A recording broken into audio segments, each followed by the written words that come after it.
வணக்கம். இன்றைக்கி நம்ம வீடியோவில் எதை பற்றி பார்க்க போகிறோம் அப்படின்னா, தலா அப்படின்னும் அல்டிமேட் ஸ்டார் என்றும் அன்போடு அழைக்கப்படக்கூடிய திரு அஜித்குமார் அவர்களை பற்றித்தான் இந்த வீடியோ பதிவில் காணவிருக்கிறோம். வாருங்கள் வீடியோவுக்குள் செல்லலாம். தன்னுடைய ஆரம்ப காலகட்டங்களில் பள்ளிக்கு சென்ற அஜித்குமார் அவர்களுக்கு சரியாக படிப்பு வராத காரணத்தினால் மெக்கானிக்கல் துறையில் அவர் வேலை பார்த்து வந்தார். அவர் ஒரு சிறந்த மெக்கானிக்காகவும் செயல்பட்டார் என்ற செய்திகள் உள்ளது. அதோடு மட்டுமல்லாமல் அவர் பைக் ரேஸ் மற்றும் கார் ரேஸ் போன்றவற்றில் மிகுந்த ஈடுபாடு காட்டியவர் என்று சொல்லப்படுகிறது. அவருக்கு சிறிய வயதில் இருந்தே மெக்கானிக்கல் துறையில் மிகுந்த ஈடுபாடு கொண்டிருந்த காரணத்தினால் அவருக்கு எப்படியாவது கார் ரேஸ் போன்ற அந்த சிறப்பு விளையாட்டில் பங்கு பெற்று அதில் வெற்றி பெற வேண்டும் என்ற மாபெரும் இலக்கை கொண்டிருந்தார் திரு அஜித்குமார் அவர்கள். இதனால் அவர் மிகவும் அழகாக இருந்த ஒரு காரணத்தினால், அழகாக மட்டும் இல்லாமல் அவருக்குள் பெரும் திறமை ஒளிந்திருந்தது. அந்த காரணத்தினால் அவர் ஒரு சில விளம்பர படங்களில் நடித்தார். அப்பொழுது தெலுங்கு படமான பிரேம புஸ்தகம் 1993ஆம் ஆண்டு வெளியான இந்த படத்தில் திரு அஜித்குமார் அவர்கள் அறிமுகமானார். தமிழில் 1993ஆம் ஆண்டு அமராவதி என்ற திரைப்படத்தில் அறிமுகமானார். ஆனால் அஜித்குமார் அவர்களை அறிமுகம் செய்தது கூட எஸ்பி பாலசுப்ரமணியம் என்று எஸ்பி பாலசுப்ரமணியன் அவரே பல பேட்டிகளில் சொல்லியிருக்கிறார். அஜித்குமார் அவர்கள் இதுவரையிலும் 60க்கும் மேற்பட்ட திரைப்படங்களில் நடித்திருந்தாலும் கூட பல்வேறு படங்கள் வெற்றியும் பெற்றுள்ளது, பல்வேறு படங்கள் தோல்வியும் கண்டுள்ளது. அந்த படங்களில் ஆசை, காதல் கோட்டை, காதல் மன்னன், காதல் நாயகனாக நடித்தார். வாலி, முகவரி, கண்டுகொண்டேன் போன்ற திரைப்படங்களில் மாறுபட்ட கதாபாத்திரங்களில் நடித்தார். தீனா என்ற படத்தில் தலப்பட்டம் பெற்றது குறிப்பிடத்தக்கது. ஆக்ஷன் ஹீரோவாக ஒரு பரிமாணத்தை எடுத்தார். வில்லன், அட்டகாசம், வரலாறு போன்ற திரைப்படங்களில் இரட்டை வேடங்களில் நடித்து அசத்தினார். மங்காத்தா என்ற எதிர்மறை கதாபாத்திரத்தில் மாபெரும் வெற்றியும் கண்டார். வீரம், வேதாளம், விஸ்வாசம், துணிவு போன்ற படங்களில் நடித்து அவரது நடிப்பு திறமையை வெளிக்காட்டினார் திரு அஜித்குமார் அவர்கள். ஒரு பேட்டியில் திரு அஜித்குமார் அவர்கள், என்னை போல் இந்த திரையுலகில் தோல்வி கண்டவர் இருந்திருந்தால் அவர்கள் காணாமல் போயிருப்பார்கள். ஆனால் பல திரைப்படங்கள் தோல்வியடைந்த பிறகும் இந்த தமிழ் திரையுலகில் நான் இருக்கிறேன் என்றால் அது தமிழ்நாட்டு மக்களும் என்னுடைய ரசிகர்களும் கொடுக்கும் மிகுந்த வரவேற்பு என்று அவர் பேட்டியளித்தது குறிப்பிடத்தக்கது. நண்பர்களே, திரு அஜித்குமார் அவர்கள் பல்வேறு படங்கள் செய்த இயக்குநர்களின் படங்களில் நடிப்பதை விட பல புதுமுக இயக்குநர்களுக்கு அவர் வாய்ப்பளித்தார். குறிப்பாக சொல்ல வேண்டுமென்றால் திரு விஷ்ணுவர்தன், ஏஆர் முருகதாஸ் போன்ற மிகப்பெரிய இயக்குநர்களுக்கு திரு அஜித்குமார் அவர்கள்தான் ஆரம்ப கால வாழ்க்கைக்கு ஒரு புள்ளியை தொடங்கி வைத்தார் என்பது குறிப்பிடத்தக்க செய்தி.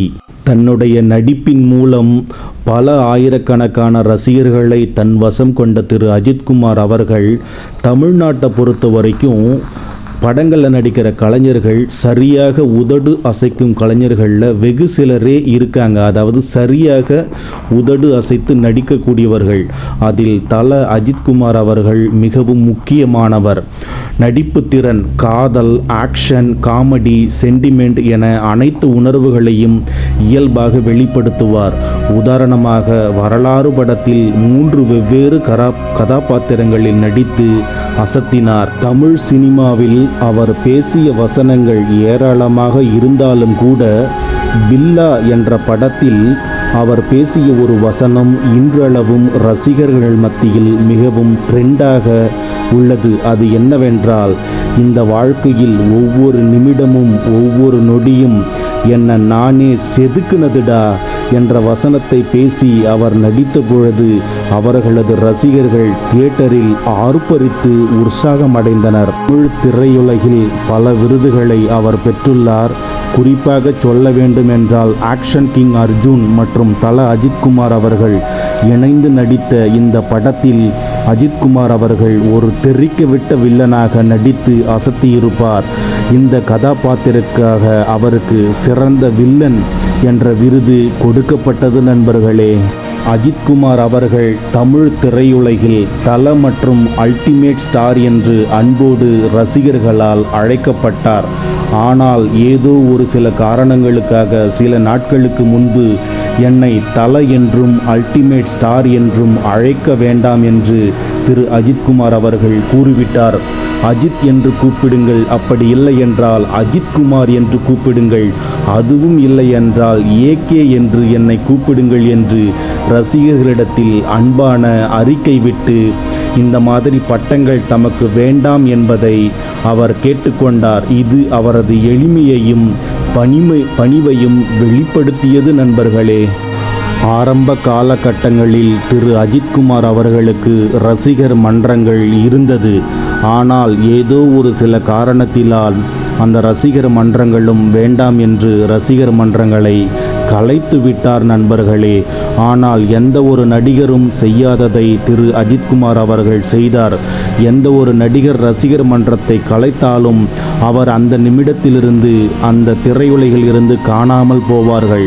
ஆனால் தன்னுடைய ரசிகர் மன்றங்களை கலைத்த பிறகும் நாளுக்கு நாள் அஜித்துக்கு ரசிகர் பட்டாளம் கூடிக்கொண்டே வருகிறது நண்பர்களே.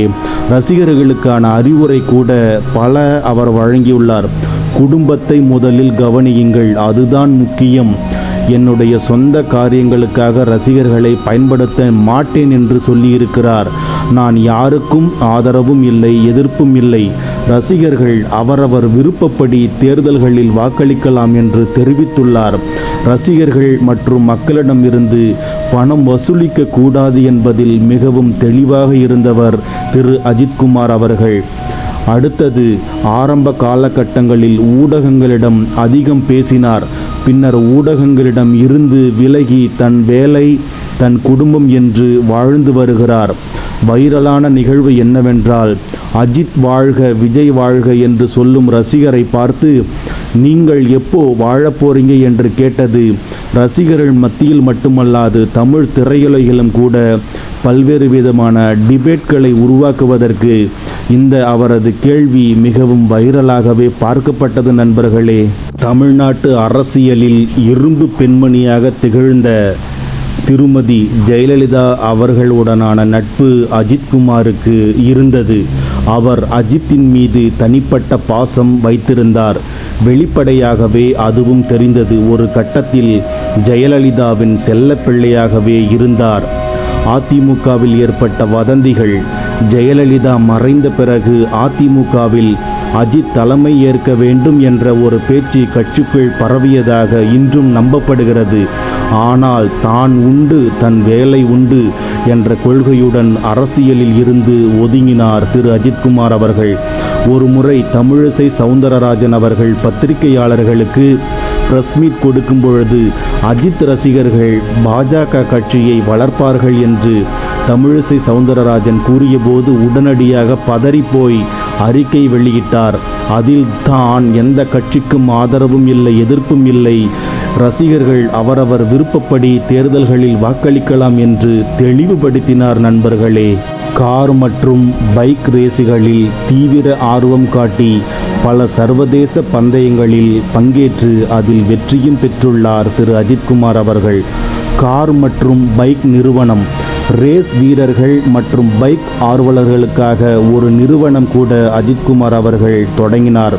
அதோடு மட்டுமல்லாமல் விமானவியல், ஆளில்லா விமானங்கள் தயாரிப்பில் ஆர்வம் காட்டியதோடு மட்டுமல்லாமல் துப்பாக்கிச்சூடு போன்ற விளையாட்டிலும் கூட அவர் சாதனையாளராக திகழ்ந்தார். சென்னை MITயில் ஆலோசகராக பணிபுரிந்து மாணவர்களுக்கு வழிகாட்டினார். தக்ஷா என்ற குழுவிற்கு வழிகாட்டினார். காதல் கோட்டை என்ற படம் நடித்து கொண்டிருக்கும் பொழுது அந்த படத்தில் ஹீரா என்ற ஒரு நடிகை நடித்திருப்பார். அந்த நடிகையிடம் திரு அஜித்குமார் அவர்கள் காதல் கடிதம் கொடுத்ததாகவும், ஆனால் அந்த காதல் கடிதத்தை ஏற்பதற்கு திருமதி ஹீரா அவர்கள் மறுத்துவிட்டதாகவும் செய்திகள் உள்ளது. அடுத்ததாக அமர்க்களம் படப்பிடிப்பின் பொழுது ஷாலினியின் மீது காதல் கொண்ட அஜித்குமார் அவர்கள் அமர்க்களம் ஹீரோவான திரு விஷ்ணுவர்தன் அவர்கள் இருக்கும் பொழுதும், ஷாலினி இருக்கும் பொழுதும் விஷ்ணுவர்தன் அவர்களிடம் பேசிய வார்த்தை தான் ஷாலினிக்கும் அஜித்துக்கும் உண்டான காதலை வெளிப்படுத்தியது. அதாவது இன்னும் கொஞ்ச நாள் ஷூட்டிங் நடந்தா இந்த பொண்ணை லவ் பண்ணிடுவனோன்னு தோணுது என்று இயக்குனரிடம் அஜித்குமார் கூறியதாகவும் ஷாலினி அதை கேட்டு ஆச்சரியப்பட்டதாகவும் செய்திகள் வருகிறது. அதன் பிறகு முதலில் மறுத்தாலும் திருமதி ஷாலினி அவர்கள் அஜித்குமார் அவரை பின்னாளில் தன்னுடைய காதலனாகவும் கணவனாகவும் ஏற்றுக்கொண்டார். தமிழ் சினிமாவில் பொறுத்தவரை 3 மத அடிப்படையில் திருமணம் செய்த ஒரே தம்பதிகள் யார் என்று கேட்டால் அஜித்குமார் மற்றும் ஷாலினி தம்பதிதான். வேறு எந்த தம்பதியினரும் ஒன்றுக்கும் மேற்பட்ட மத அடிப்படையில் திருமணம் செய்யவில்லை நண்பர்களே. தனது வீட்டில் வேலை செய்யும் ஊழியர்கள் அனைவருக்கும் வீடு கட்டி கொடுத்திருக்கிறார் திரு அஜித்குமார் அவர்கள். இது தமிழ் திரையுலகில் எந்த ஒரு நடிகரும் செய்யாத ஒரு காரியமாக பார்க்கப்படுகிறது. அதோடு மட்டுமல்லாமல் பலருக்கும் தெரியாமல் கண் அறுவை சிகிச்சை என்று யாரேனும் ஏழை அவர் வீட்டு கதவை தட்டினால் அவர் மிகப்பெரிய உதவியை செய்கிறார். அதாவது கண் அறுவை சிகிச்சைக்கு தேவையான அனைத்து உதவிகளையும் டைரக்டாக மருத்துவமனைக்கு பணத்தை கட்டி அறுவை சிகிச்சை மேற்கொள்ளுமாறு செய்து வருகிறார். அதோடு மட்டுமல்லாமல் அந்த செய்தி வேறு யாருக்கும் வெளியில் தெரியவே கூடாது என்று அவர் அந்த பாணியை பின்பற்றி வருகிறார். ஒருமுறை விஜயகாந்த் அவர்கள் உயிருடன் இருக்கும் பொழுது நடிகர் சங்கத்திற்காக 5 லட்சம் ரூபாய் அஜித்குமார் அவர்கள் விஜயகாந்திடம் எடுத்து சென்று கொடுக்க வேண்டும் என்று நினைத்தார். அப்பொழுது விஜயகாந்த் அவர்கள் அஜித்தை பார்த்து கோபப்பட்டார். நீங்கள் ஏன் கலை நிகழ்ச்சிக்கு வரவில்லை என்று கேட்டபொழுது தனக்கு அடிபட்டு விட்டதாகவும் அதனால் ஆப்ரேஷன் பண்ணி பிளேட் வச்சிருக்கிறதாகவும் சொல்லி மனமுடைந்தார் திரு அஜித்குமார் அவர்கள். இதை கேட்ட விஜயகாந்த் அவர்கள் அஜித்தை பார்த்து கண்கலங்கிய வரலாறும் உள்ளது நண்பர்களே. அதோடு மட்டுமல்லாமல் விஜயகாந்த் உயிருடன் இருக்கும் பொழுது நடிகர் சங்க கடனை அடைக்க கலை நிகழ்ச்சிகள் எதுவும் நடத்த வேண்டாம் என்றும் நடிகர்களே ஆளுக்கு கொஞ்சம் பணம் போட்டு சங்கத்தின் கடனை அடைத்து சினிமா சங்கத்தை நடத்தலாம் என்றும் கூறி ரசிகர்களிடம் மக்களிடம் நிதி வசூலிக்க வேண்டாம் என்று தெரிவித்ததாக செய்திகள் உள்ளது நண்பர்களே. 1990ஆம் ஆண்டு என் வீடு என் கணவர் என்ற படத்தில் ஒரு ஸ்கூல் பாயாக அறிமுகமானார் அஜித்குமார் அவர்கள். 1993ஆம் ஆண்டு அமராவதி பிரேம புஸ்தகம் என்ற 2 படத்தில் நடித்தார். 1994ஆம் ஆண்டு பாசமலர்கள் பவித்ரா என்ற 2 படங்களில் நடித்தார். 1995ஆம் ஆண்டு ராஜாவின் பார்வையிலே ஆசை என்ற படங்களில் நடித்தார். இதில் ஆசை படம் மிகப்பெரிய வெற்றியை பெற்றது. 1996ஆம் ஆண்டு வான்மதி, கல்லூரி வாசல், மைனர் மாப்பிள்ளை, காதல் கோட்டை ஆகிய படங்கள் வெளிவந்தது. இதில் காதல் கோட்டை படமானது 1 வருடத்திற்கும் மேலே ஓடி ஒரு மாபெரும் பிளாக்பஸ்டர் படமாக அமைந்தது. 1997ஆம் ஆண்டு ராசி, உல்லாசம், பகைவன், ரெட்டஜட வயசு போன்ற 4 படங்கள் நடித்தார். ஆனால் இந்த 4 படங்களுமே சரியாக போகவில்லை. 1998ஆம் ஆண்டு காதல் மன்னன், அவள் வருவாளா, உன்னிடத்தில் என்னை கொடுத்தேன், உயிரோடு உயிராக போன்ற 4 படங்களில் நடித்தார். இதில் மேலே சொன்ன அந்த 3 படங்களும் மாபெரும் வெற்றியை கண்டது. 1999ஆம் ஆண்டு தொடரும், உன்னை தேடி, வாலி, ஆனந்த பூங்காற்றை, அமர்க்களம், நீ வருவாய் என போன்ற படங்களில் நடித்தார். இந்த வருடத்தில் நடித்த அனைத்து படங்களில் இருந்தும் உன்னை தேடி படம் மட்டுமே சரியாக ஓடாத படமாக இருந்தது. மீதி அனைத்து படங்களுமே மாபெரும் வெற்றி பெற்ற படங்கள்தான். 2000ஆம் ஆண்டு முகவரி, கண்டுகொண்டேன், உன்னை கொடு என்னை தருவேன் ஆகிய 3 படங்கள் நடித்தார். இதில் முகவரியும் கண்டுகொண்டேன் படமும் நல்ல படங்களாக அமைந்து வெற்றியை கண்டது. உன்னை கொடு என்னை தருவேன் படம் தோல்வியை தழுவியது.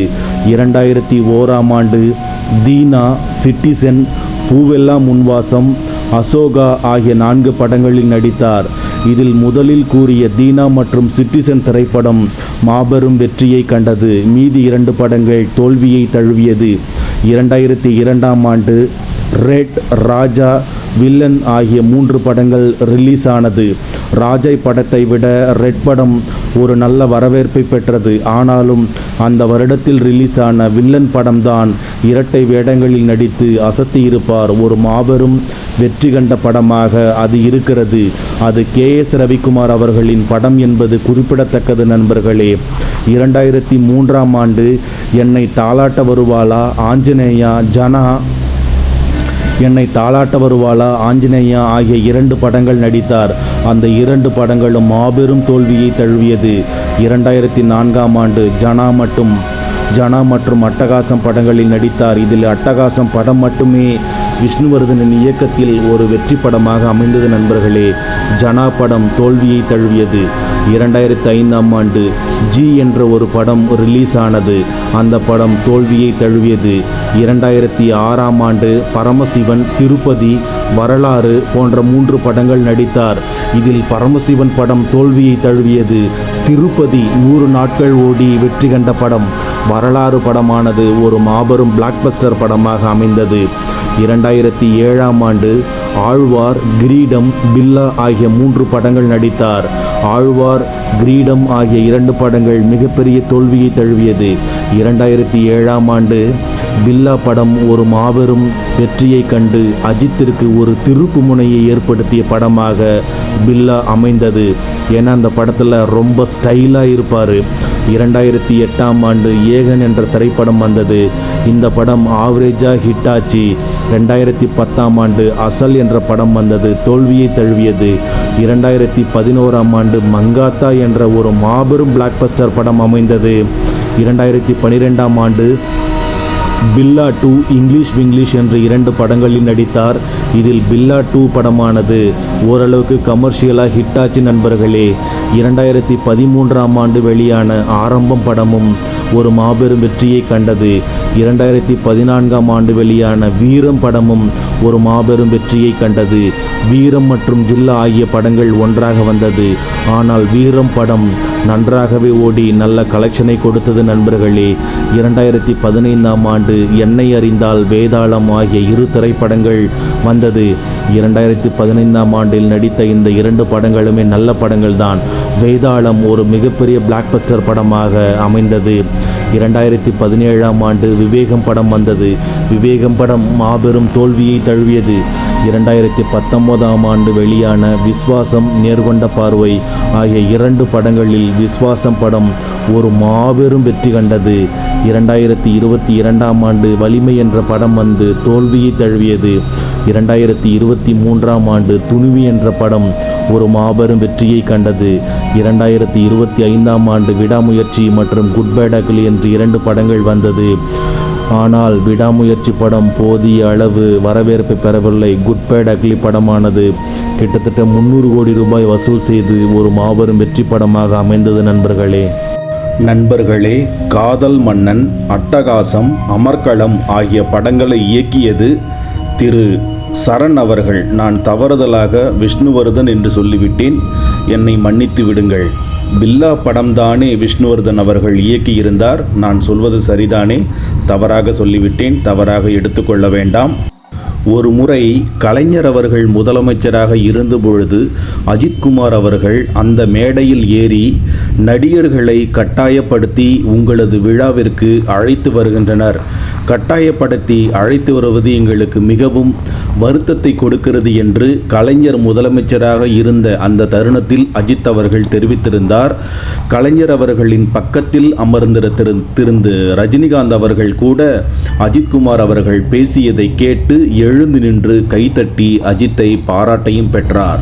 அந்த ஒரு தருணத்திலிருந்து அஜித்குமார் அவர்கள் மிகவும் தைரியசாலி என்பதை புரிந்து கொண்ட திரு ரஜினிகாந்த் அவர்களுக்கு என்றுமே அஜித்குமார் அவர்கள் மீது ஒரு அன்பும் அரவணைப்பும் உண்டு நண்பர்களே. ஆரம்ப காலகட்டங்களில் வெள்ளையாக நடித்து கொண்டிருந்த திரு கமல்ஹாசன் அவர்கள் இருந்தபொழுது ரஜினிகாந்த் அவர்கள் கருப்பாக வந்து தமிழ் திரையுலகத்திற்கு சூப்பர் ஸ்டாராக உருவெடுத்தார். அதேபோல் 2000 காலகட்டங்களில் அரவிந்தசாமி என்ற ஒரு நடிகர் ஆனழகன் என்ற பெயருடன் வந்திருந்த பொழுது அதே காலகட்டத்தில் வந்த திரு அஜித்குமார் அவர்களும் ஆனழகன் என்ற பட்டத்தை பெற்றார். அந்த நேரங்களில் திரு பிரசாந்த் அவர்கள்தான் ஒரு முன்னணி இளம் கதாநாயகனாக இருந்து வந்தார். இன்னும் சொல்ல போனால் பிரசாந்த் அவர்கள் சாக்லேட் பாய் என்றும் கூட அழைக்கப்பட்டார். ஒரு முறை பிரசாந்த் அவர்களுக்கு மாலையிட்ட பொழுது நடிகர் அஜித்குமார் அவர்கள் குனிந்து கொண்டிருப்பது போல் ஒரு போட்டோ வந்திருக்கும். இதையெல்லாம் மனதில் அவமானமாக எடுத்துக்கொள்ளாமல் அதையே வெற்றி படிக்கட்டுகளாக மாற்றி இன்று தமிழ்நாட்டில் தமிழ் திரையுலகில் ஒரு மாபெரும் வசூல் மன்னனாக திகழ்ந்து வருகிறார் திரு அஜித்குமார் அவர்கள் பாணி என்றுமே தனி என்பதை நிரூபித்து விட்டார். நண்பர்களே, நிச்சயமாக இந்த வீடியோ பதிவு உங்களுக்கு பிடித்திருக்கும் என்று நான் நம்புகிறேன். இந்த வீடியோ பதிவு உங்களுக்கு பிடித்திருந்தால் உங்களது நண்பர்களுக்கு ஷேர் செய்யுங்கள், சப்ஸ்கிரைப் செய்யுங்கள். இந்த வீடியோ பதிவு எப்படி இருந்தது என்பதை கமெண்ட் செய்யுங்கள். மேலும் இது போன்ற சுவாரஸ்யமான தகவல்களை பெறுவதற்கு என்னுடைய வீடியோக்களை சப்ஸ்கிரைப் செய்து வைத்துக் கொள்ளுங்கள்.